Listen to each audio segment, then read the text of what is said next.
Hola, bienvenidos, bienvenidas a esta sesión del Masterclass en Derechos Humanos, esta vez dedicada a los problemas sobre el fin de la vida. En este sentido se habla de eutanasia activa, pasiva y ayuda al suicidio.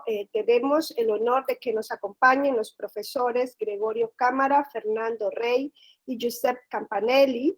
En este orden de intervención vamos a escuchar una participación en la que cada uno de los profesores hará un resumen de su ponencia, hasta por 5 minutos cada uno de ellos, y a continuación abriremos el periodo de preguntas y comentarios por parte de las alumnas y alumnos que nos acompañan aquí en la plataforma.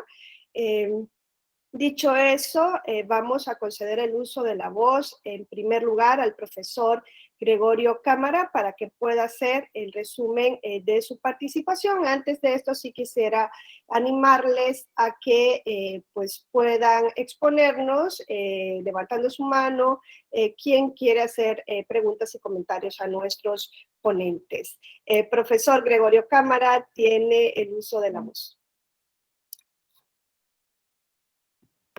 Muchas gracias. Con mucho gusto trataré de resumir mi intervención en esos 5 minutos. Bien, yo he planteado que en las últimas décadas se está produciendo en el mundo un avance cada vez más acelerado del reconocimiento de la muerte asistida médicamente. Si bien la mayoría de los estados siguen penalizando la eutanasia y la asistencia al suicidio conforme todavía a una prohibición general de la ayuda para morir.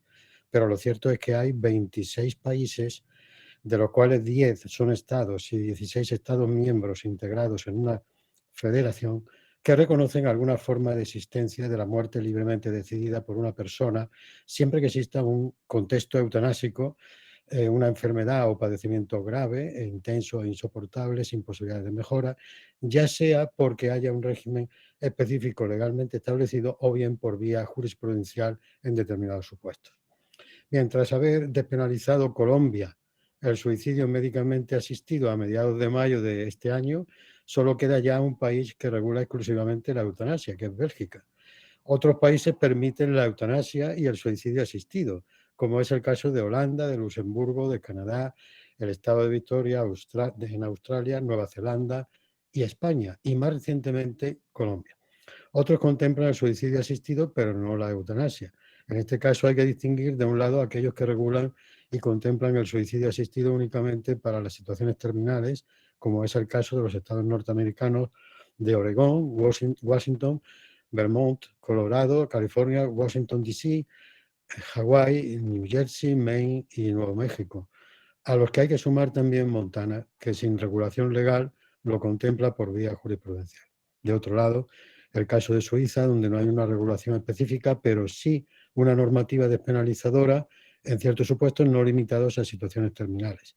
Cabe hacer un último grupo de 3 países europeos en los que por vía jurisprudencial se ha reconocido el suicidio asistido, bien con carácter general o solo en determinados supuestos, abriendo y marcando así el camino a su eventual regulación legislativa. En el primer caso se incluye Alemania, en el segundo pueden incluirse Austria e Italia, pero en Austria ya se ha alcanzado recientemente una regulación legal como consecuencia de la jurisprudencia del Tribunal Federal, mientras en Italia, como se ha visto, está en tramitación un proyecto de ley como consecuencia también de la doctrina más reciente de la Corte Constitucional.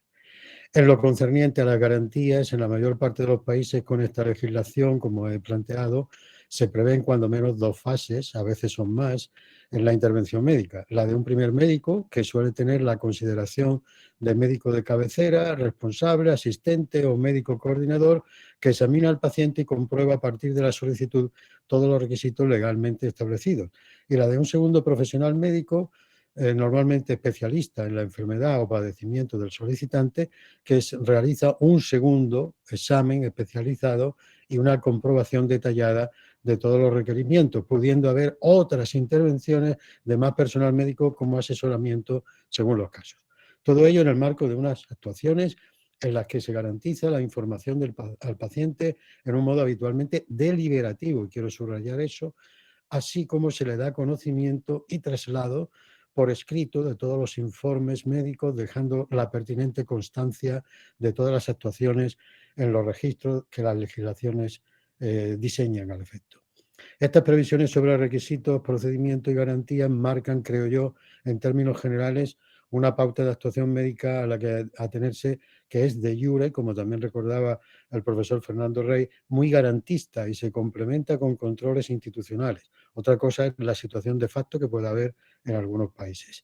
Salvo en España, donde también existe un control institucional previo, en los demás países suele efectuarse solo un control posterior, además de los controles médicos por comisiones o comités interdisciplinares con denominación distinta según los países en los que siempre existen juristas, médicos, además de especialistas en cuestiones de ética y otras disciplinas, o representantes de determinados colectivos, especialmente personal de enfermería. En tanto que nadie puede ser obligado a practicar la eutanasia o a ayudar al suicidio en contra de sus convicciones, las regulaciones examinadas contemplan de un modo u otro el derecho de los profesionales médicos a objetar en conciencia.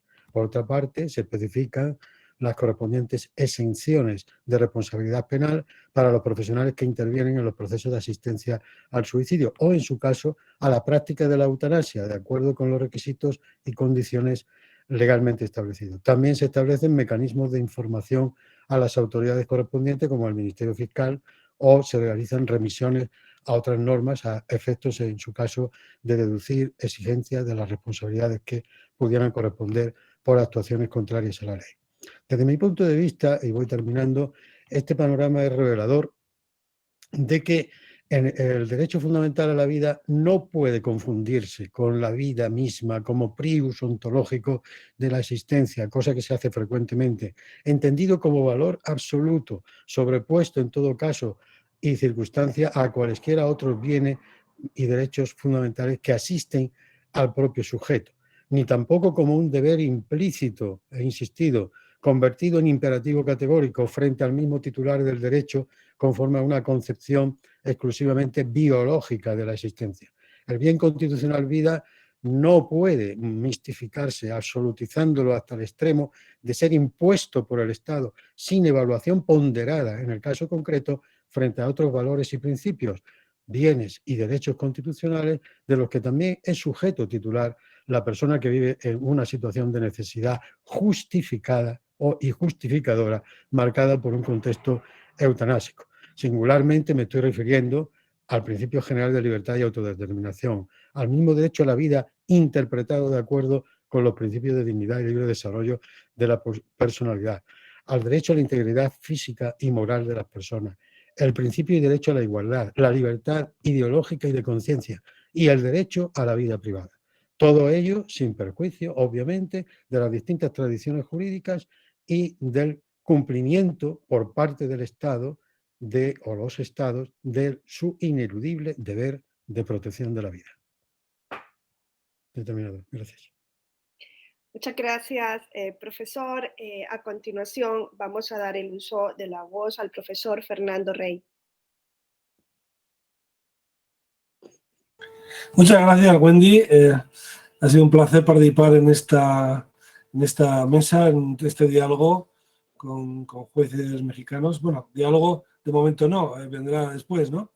Pero bueno, yo básicamente he hablado sobre la nueva ley española, la ley de regulación de la eutanasia, la ley orgánica de regulación de la eutanasia, que es de marzo del año 2021, del año pasado, y que entró en vigor a finales de julio del año pasado. Y por tanto, estamos a un año de aplicación de la ley. La propia norma prevé que se haga un informe muy detallado de cómo se ha aplicado, en qué condiciones, en qué supuestos, de tal manera que estamos en este momento previo al informe del primer año, ¿no? Todavía no tenemos una visión global de cómo ha sido esta aplicación. A mí me ha sorprendido, por ejemplo, en mi comunidad autónoma, Castilla y León, 2,5 millones de habitantes, solo ha habido en todo un año 10 peticiones y se ha accedido a 2 de ellas. De entrada me sorprende mucho, pero bueno, veremos qué ha pasado en otras comunidades autónomas. He explicado la ley española. Yo creo que está llamada a ser una norma de referencia en toda América Latina. Ya lo ha sido en relación a Portugal. creo que va a ser una ley que va a ser muy tenida en cuenta, posiblemente también en México, porque se trata de una ley extraordinariamente garantista. Creo que de todas las soluciones que ahora mismo los países ofrecen en relación a este nuevo derecho, creo que la española es de las más equilibradas, de las más sensatas. En definitiva, bueno, he estado explicando sobre el procedimiento complejo, sobre los casos, lo que muy bien ha expuesto el profesor Cámara, también Beppe Campanelli, ¿no?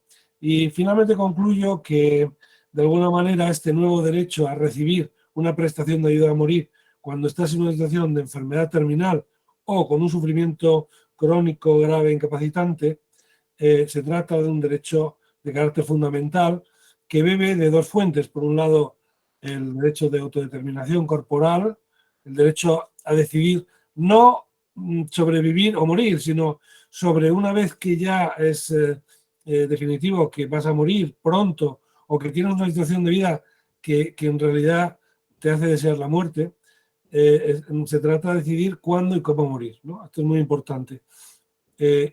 Por tanto, la autodeterminación en relación a esas cuestiones. Y por otro lado, el segundo afluente de este nuevo derecho a recibir la prestación de ayuda a morir es el derecho frente al dolor físico, que se ha ido abriendo paso en los ordenamientos, aunque no está reconocido expresamente en muchos catálogos de derechos. La suma de ambos derechos llevan a reconocer, a la necesidad de reconocer este nuevo derecho fundamental. Por eso creo que se va a abrir paso en la mayoría de los países. Eso sí, estamos hablando de una limitación del derecho o del deber estatal más bien de proteger la vida vulnerable y por tanto siguen siendo fundamentales, primero, entender que no se reconoce un derecho general al suicidio, sino solo en unas situaciones muy determinadas, y segundo, que se permite recibir este derecho solo de acuerdo a un procedimiento que asegure la capacidad, la libertad, por tanto, con plenas garantías del paciente, ¿no? Para evitar abusos, rotura de diques, etcétera. Muchas gracias, profesor Rey Martínez. Y a continuación, pues cerramos este primer ciclo con el profesor Josep Campanelli. Gracias, doctora Wendy. Gracias de nuevo. En extrema síntesis, yo he hablado de la situación del ordenamiento italiano, porque nel Stato italiano si è attivato moltissimo la giurisprudenza del Tribunale Costituzionale in materia di fin de vida, ma in particolare in materia di suicidio assistito, e donde se está tratando de llegar a una regulación normativa sobre este tema. Es un contexto muy complejo, el contexto italiano, donde se enfrentan valores diferentes y perspectivas culturales diferentes. Respecto a otros ordenamientos, el italiano ha alcanzado, como decía antes, con dificultad una cierta seguridad sobre el tema del suicidio asistido, y de esto se debe en particular a las dos decisiones del Tribunal Constitucional. La primera una ordenanza del 2018, la segunda una sentencia del 2019 que ha resuelto el caso Cappato Antoniani. Ahora, al contrario, como decía, vamos por detrás en el tema de la legalización y de la regulación de la eutanasia, en el sentido que el legislador discute pero no concretiza nada y da último se registra una sentencia muy importante del Tribunal Constitucional que rechazó, declarando inadmisible la solicitud de referéndum abrogativo de una norma del Código Penal que nell'intendimento tendría ad abrir a la eutanasia, a la legalización de la eutanasia, y se discute también sobre un proyecto de ley, en este caso en materia de ayuda al suicidio. La mia ponencia se ha fundata su 5 partes. una parte dedicada all'analisi de los valores constitucionales que en el ordenamiento italiano se pongan en evaluación, en discusión, una segunda sobre los aspectos de constitucionalidad que la materia de la ayuda al suicidio ha puesto con los parámetros del derecho a la salud, de la libertad personal y del principio personalista. Una tercera sobre los contenidos, los orientamientos jurisprudenciales de las decisiones del Tribunal de la Corte Constitucional Italiana. Una cuarta dedicada a algunas preguntas que surgen dall'análisis jurisprudencial, e por último una quinta dedicada a recordar la sentencia 50 del 2022 e il proyecto de ley. Gracias de nuevo. Muchas gracias, profesor Campanelli. Gracias a todos nuestros ponentes. Cerrado este ciclo, entonces vamos a abrir el momento en el que pueden hacer sus preguntas y comentarios. Ya hay 2 personas anotadas, con lo cual pues voy a proceder a darles el uso de la voz y a recordarles a los profesores que vamos a tener también un periodo para, un lapso de tiempo también para responder estas preguntas. En primer lugar, vamos a darle el uso de la voz a la maestra Maleni Rosas Martínez. Gracias. Hola, buen día. Pues primero felicitar y agradecer a los profesores por sus ponencias. En estas manejaban, quise resaltar 2 conceptos.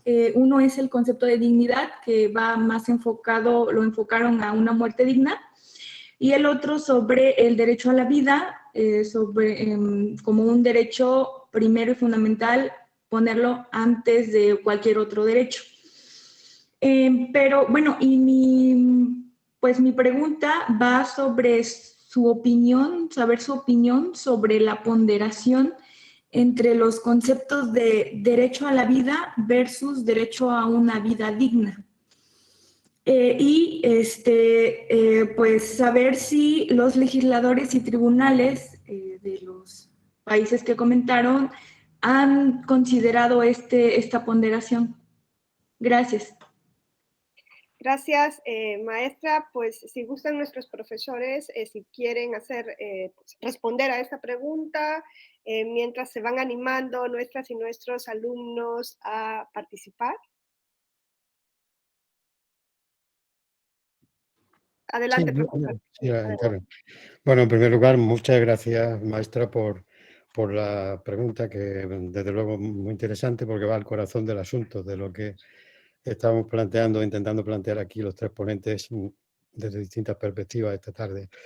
Bueno, en relación con la dignidad, bueno, habría mucho que hablar y plantear, porque es un tema complicado, muy todo abarcante y conceptualmente tan abierto, que sería difícil ahora hacer aquí en una breve intervención una referencia a todas sus implicaciones y desarrollo. Pero en relación con el derecho a la vida, cuando va unido al derecho a la vida, desde mi punto de vista, no puede ser sino digna, porque precisamente en un Estado constitucional de derecho, como son los que estamos manejando, por tanto democrático, pluralista, la única manera de concebir el derecho a la vida es asociándolo a la dignidad de la persona y también al libre desarrollo de la personalidad, con todo lo que eso implica.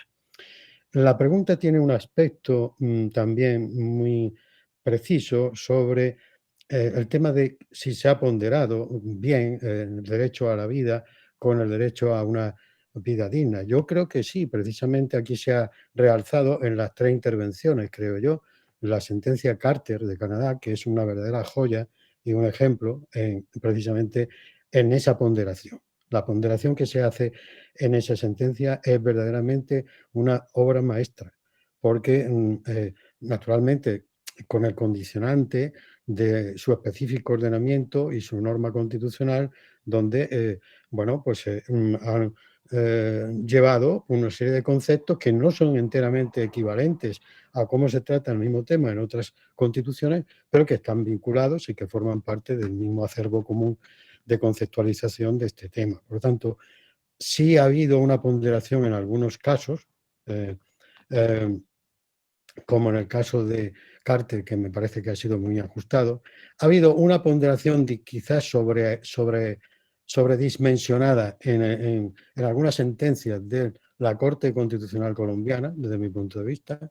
Ha habido también una sobredimensión, pero explicable por su propia, digamos, idiosincrasia en el caso alemán. El caso alemán lo que ha hecho ha sido sustraer de la política prácticamente la posibilidad de dar una regulación ponderativa a la que usted se está refiriendo. Porque, claro, ya lo que ha dicho es que, bueno, que cada uno es libre de tomar la decisión que, y eso hay que protegerlo de una u otra manera, que el legislador sí puede intervenir para evitar determinadas cuestiones que pudieran ser peligrosas para el común de la sociedad, pero realmente a nadie se le puede impedir que adopte esa decisión con toda libertad y que acuda a los servicios que prestan la posibilidad de suicidarse de manera médicamente asistida. De tal manera que ahí poco tiene que hacer ya el legislador, poco desarrollo legislativo va a hacer, porque ni siquiera va a exigir que haya un contexto eutanásico, no lo puede hacer, no puede valorar la posición que adopte cada persona. En fin, las ponderaciones existen, pero son muy diferentes entre sí. Yo no quiero, sería muy difícil aquí hacer un recorrido agotador por cómo se han comportado todos los tribunales constitucionales. Algunos ni siquiera lo han hecho. Por ejemplo, el Tribunal Constitucional Español todavía no se ha pronunciado sobre esta cuestión. Sí sobre el artículo 15 en relación con otros aspectos, pero no con el tema del suicidio asistido. Sí se ha pronunciado bueno, pues sobre el deber del Estado, que el Estado tiene el deber de proteger cuando las personas están en su jurisdicción. El caso de los grapos, que me está viniendo ahora mismo a la cabeza, pues ahí también ha hecho una ponderación.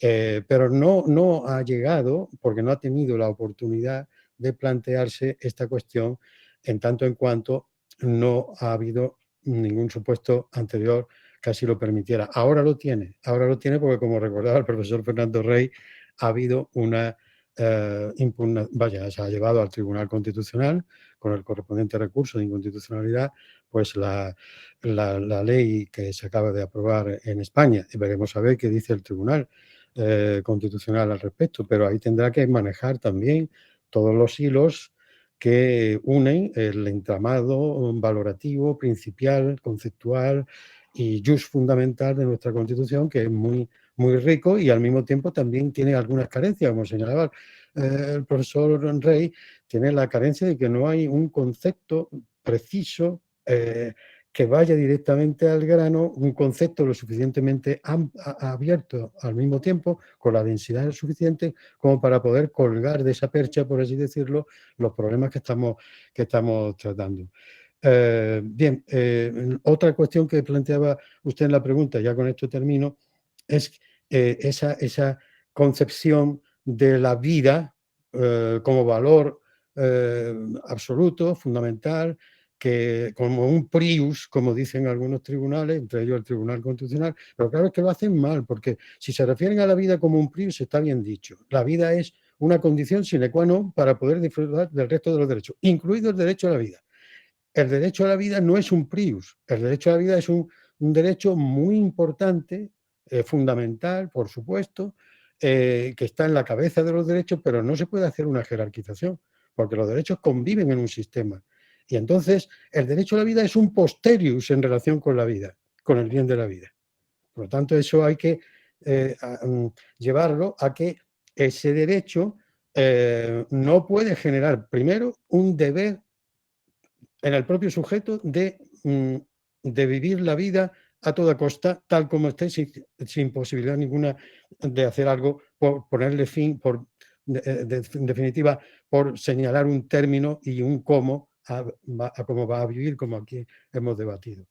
Y en segundo lugar, pues eso significa que el Estado sigue teniendo la obligación de preservar la vida, también en esos procesos.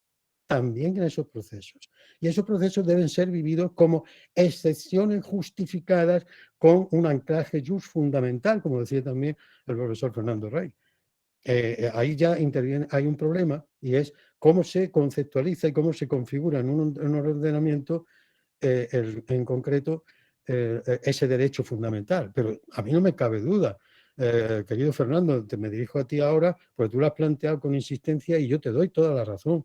Te doy toda la razón en ese aspecto, y eso está ocurriendo también con otros derechos. Es decir, la apertura de nuestro sistema viene por varios sitios, por la interpretación, por los convenios internacionales y también por el legislador. Cuando el legislador lo hace y esa legislación está vinculada a no solo un derecho fundamental, sino, como estamos viendo, a varios derechos fundamentales, oye, ahí hay un derecho fundamental, una faceta al menos del derecho fundamental en una vertiente distinta a la que habitualmente, absolutizándolo, ha tenido el derecho a la vida.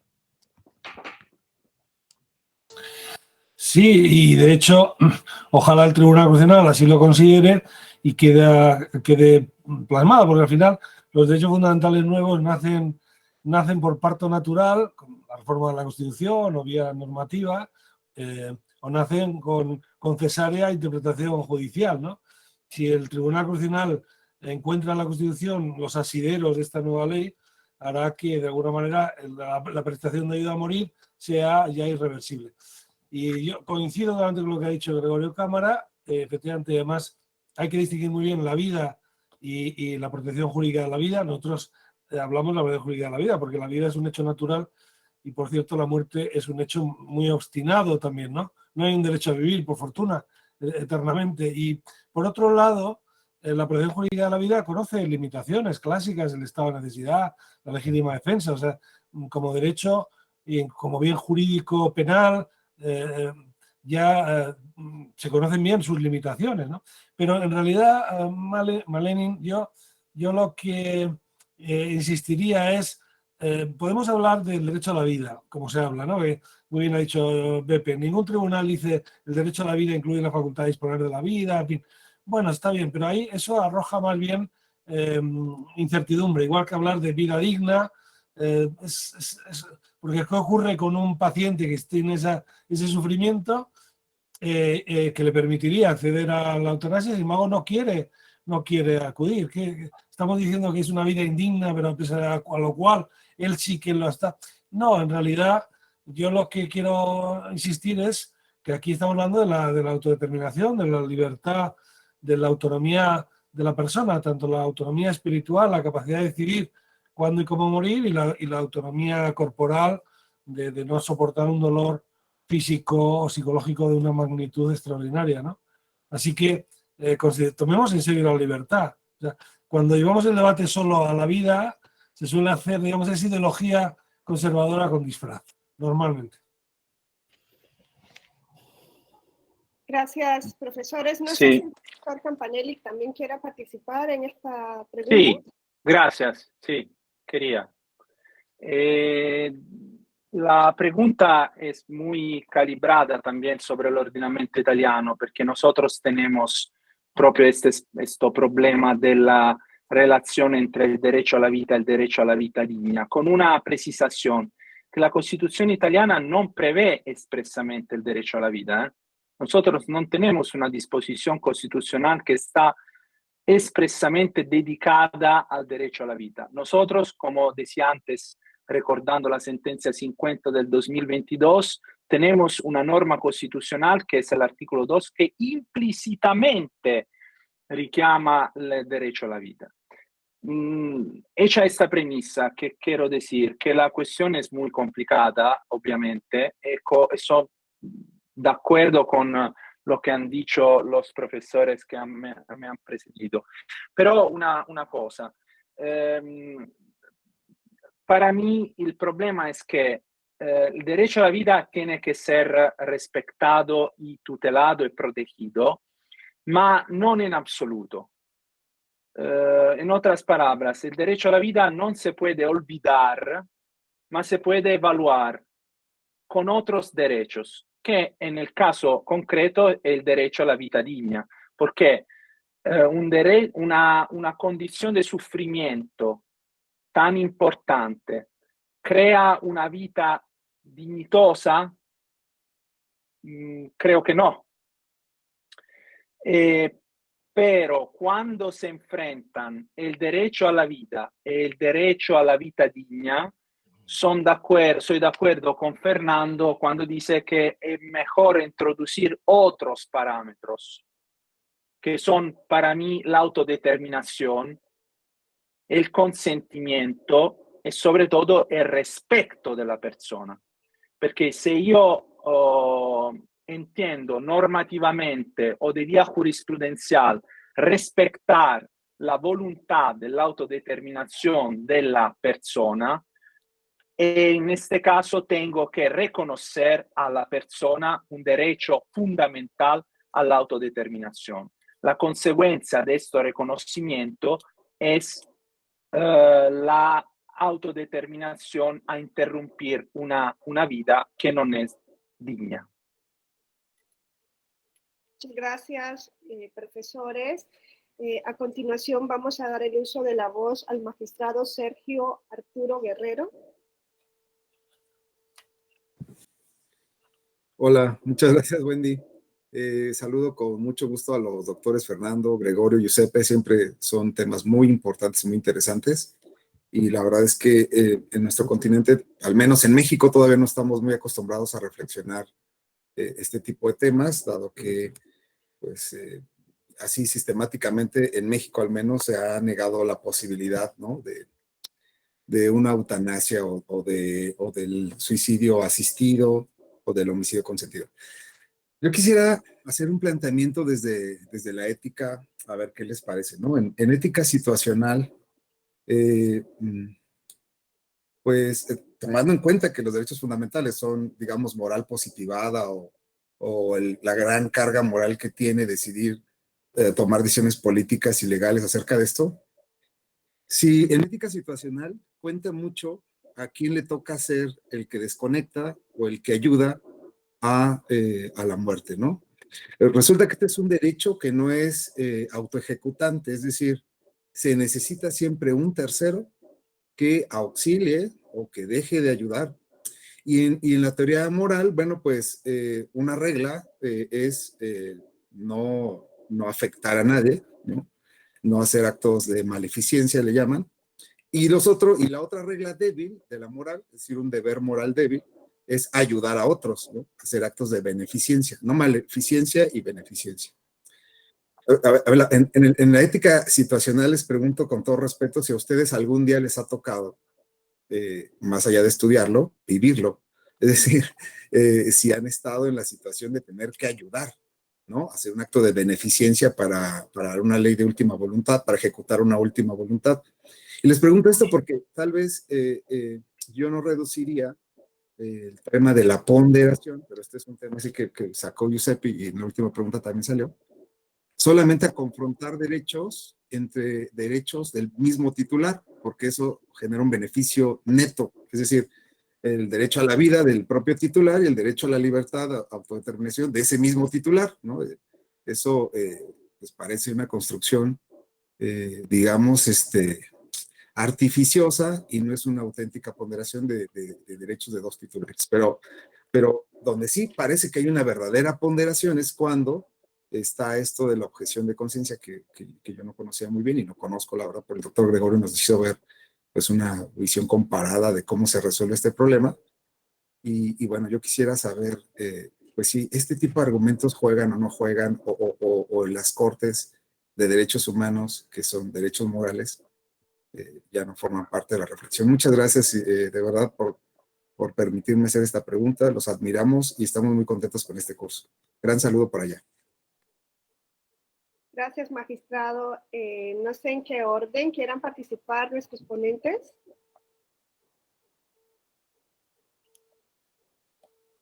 Bueno, si quieren... El mismo. Orden. Ok. Entonces, pues daríamos el uso de la voz. Si así lo tiene a bien al profesor Gregorio Cámara.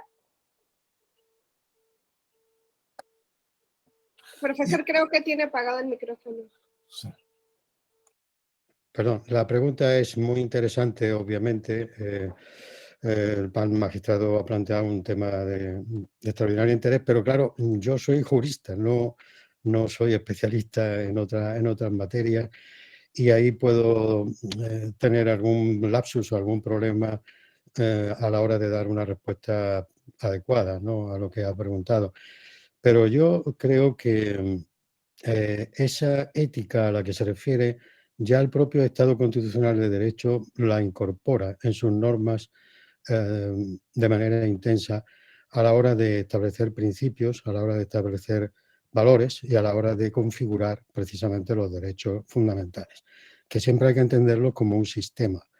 Y desde ese punto de vista, yo creo que aplicándolo a la cuestión precisa que se ha referido, precisamente el legislador, en todos los ordenamientos que yo he tratado de estudiar, cómo abordan la cuestión, pues han incorporado esa dimensión de la objeción de conciencia, como no podría ser de otra manera.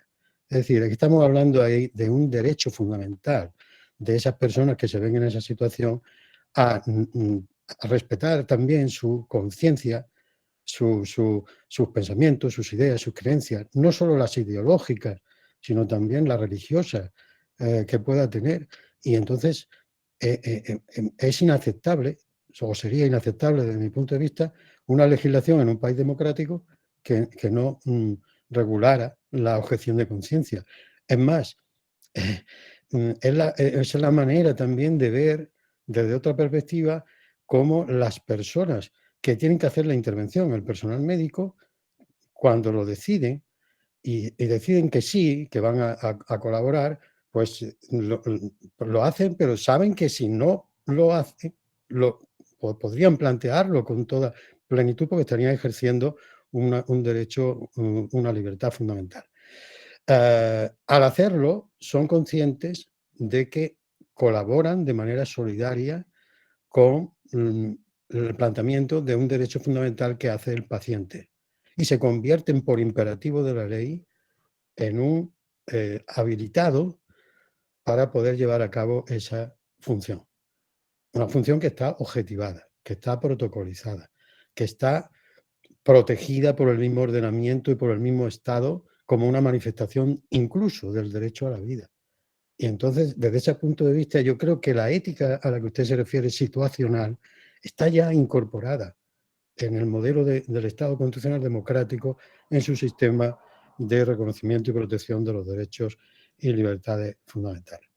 Si quisiéramos plantear el tema desde una perspectiva ya puramente de la ética, yo sinceramente creo que ¿acaso no es ético a una persona que está en una situación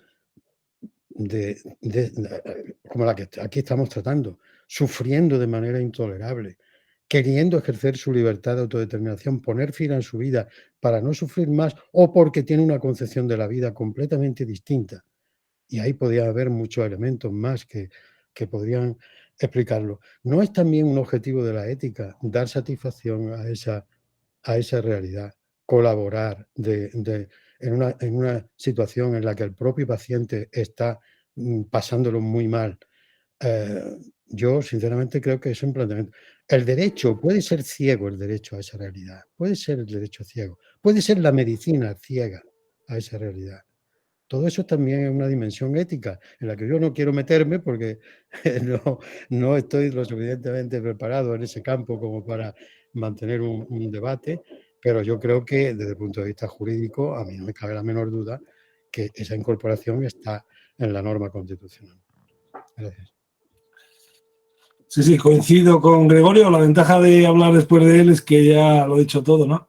No hacer daño, pero como muy bien dice él, se hace daño de modo activo, pero también se hace daño de modo pasivo cuando tú eres un personal sanitario, tienes un paciente que está pasándolo muy mal, que está con dolores, con sufrimientos y no le alivias, ¿no? La medicina, fíjate que la medicina ha creado la medicina paliativa. La medicina paliativa es un invento de hace unas décadas.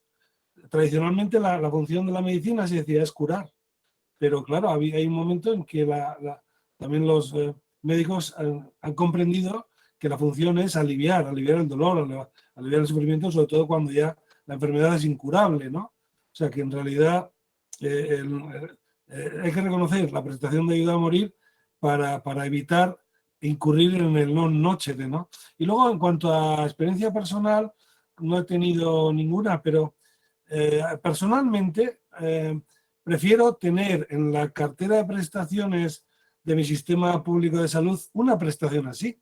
No sé si finalmente llego a una, porque a lo mejor me muero, me da un infarto, me da ahora mismo, quiero decir, nadie sabe, pero a mí me gustaría poder disponer de esta posibilidad, de poder elegir.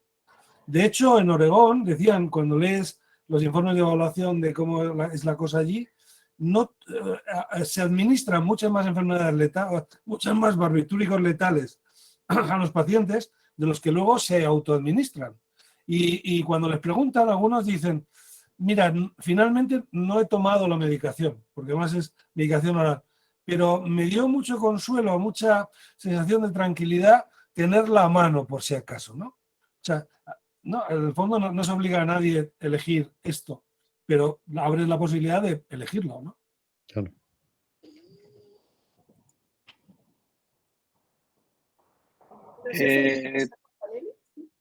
Sì, termino in dos palabras que poi quiero cerrar proprio la sesión, si Ramón está de acuerdo. Sfrutto esta intervención por las dos. Por la que lo se refiere a la pregunta del maestro Sergio, yo creo que es verdad la observación que no se puede contextualizar en la misma persona una ponderación. Y por este motivo creo que el Tribunal Constitucional italiano ha puesto circunstancias objetivas que deben recurrir por lo que la persona puede acceder a una práctica como il suicidio assistito, proprio per fundamentalizar, justificar una elección que no es solo una ponderación entre derecho a la vida y derecho a la vida digna. Cuando recurren las condiciones objetivas, la persona puede elegir un derecho a la vida digna. Un otro problema que para mí es muy, muy importante es la objeción de conciencia. Nel materiale che è inviato per questa sessione è puesto la sentenza del Tribunal Constitucional e invito ustedes a leerla, también sí en italiano, pero es muy clara la modalidad de introducción del pasaje sobre la objeción de conciencia. Está una motivación continua e a un cierto momento está una interrupción y 3 líneas sobre la objeción de conciencia, como si la objeción de conciencia sea una condición que el colegio del Tribunal Constitucional ha puesto para llegar a la decisión final. Tenemos en cuenta que en el ordenamiento italiano la objeción de conciencia del médico es un problema muy, muy grave. Por ejemplo, en la interrupción voluntaria del embarazo, nosotros tenemos una ley muy abierta que permite de interrumpir el embarazo simplemente por decisión de la mujer, pero con la objeción de conciencia muchas veces esta facultad no es garantizada. Nosotros tenemos el miedo que el mismo riesgo puede ser con el caso del suicidio asistido. Ramón, yo he terminado. Si tú estás de acuerdo, digo 2 palabras sobre mañana, cerrando la sesión de hoy. Ante todo, quería agradecer nuevamente al profesor Gregorio Cámara y al profesor Fernando Rey por las estupendas ponencias que han puesto hoy en esta sesión. Gracias de nuevo por la participación En ausencia del profesor Romboli, tengo el placer de decir que nosotros nos vemos mañana por la mesa redonda final.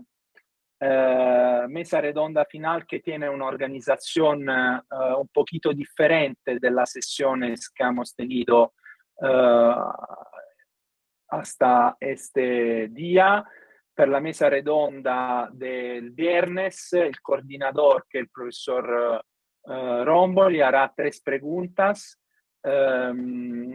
che si refieren alla situazione in particolare, ma comunque non esclusivamente, de los países de proveniencia de los ponentes. La primera, si en qué formas ha habido un estado de excepción. La segunda, qué derechos y qué limitaciones debe enfatizarse. La tercera, en materia de vacunación, el derecho a ser vacunado y la obligación de ser vacunado. Todos los ponentes tendrán un tiempo de 20-25 minutos para las respuestas. Creo que no tengo que añadir algo. De nuevo, gracias por su atención y nos vemos mañana. Gracias.